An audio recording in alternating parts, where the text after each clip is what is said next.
বাংলা ব্যাকরণের একটা খুব মজার বিষয় নিয়ে আজকে কথা বলা যাক।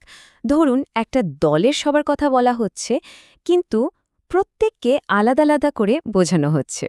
এটা কিভাবে করা হয়? চলুন আজ সেটাই জেনে নিই। কখনো কি ভেবে দেখেছেন আমরা যখন একটা দলের কথা বলি অথচ বোঝাতে চাই দলের প্রত্যেক সদস্যকে আলাদাভাবে, তখন ঠিক কী ধরনের শব্দ ব্যবহার করি? মজার ব্যাপার হলো আমরা কিন্তু প্রায়ই এটা করি, হয়তো খেয়ালই করি না। এর আসল রহস্যটা লুকিয়ে আছে জানেন তো, এক বিশেষ ধরনের সর্বনামের ভেতর। হ্যাঁ, আর এই বিশেষ সর্বনামটাকেই ব্যাকরণের ভাষায় বলা হয় বন্টনবাচক সর্বনাম, ইংরেজিতে যাকে বলে ডিস্ট্রিবিউটিভ প্রোনাউন। তো চলুন তো দেখি এর ঠিকঠাক সংজ্ঞাটা কি।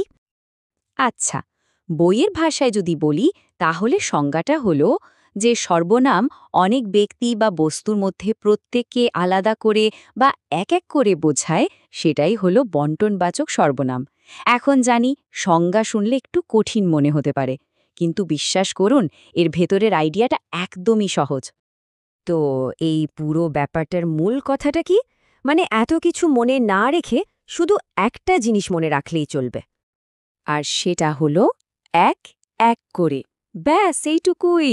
মূল কনসেপ্টটাই হলো ওয়ান এট এ টাইম বা এক এক করে। যখনই দেখবেন কোনো সর্বনাম একটা দলের সবাইকে না বুঝিয়ে বরং এক এক করে প্রত্যেককে বোঝাচ্ছে, বুঝে নেবেন ওটাই হলো ডিস্ট্রিবিউটিভ প্রোনাউন। খুবই সোজা, তাই না? আচ্ছা, তাহলে এবার কয়েকটা উদাহরণ দেখা যাক, কি বলেন? উদাহরণগুলো দেখলেই এই এক এক করে ব্যাপারটা একদম জলের মতো পরিষ্কার হয়ে যাবে। এই বাক্যটা একটু দেখুন, each of the boys got a prize, মানে ছেলেদের প্রত্যেকে একটি করে পুরস্কার পেয়েছে। এখানে যে ইচ বা প্রত্যেকের শব্দটা আছে সেটা কিন্তু সব ছেলেকে একসাথে বোঝাচ্ছে না, তাই না? বরং আমাদের মাথায় কি ছবি আসছে? যে একজন ছেলে পুরস্কার নিল, তারপর আরেকজন, তারপর আরেকজন, মানে একজন একজন করে সবাই পেল। ঠিক এটাই হলো ওই এক এক করে ব্যাপারটা। এবার এই উদাহরণটা দেখি, either of you can come. এর মানে হলো দুজনের মধ্যে যে কোনো একজন আসতে পারে।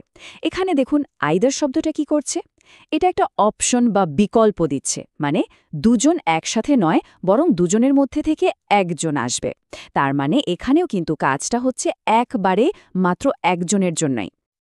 আর পরেরটা দেখুন, neither of them is guilty, মানে তাদের কেউই দোষী নয়।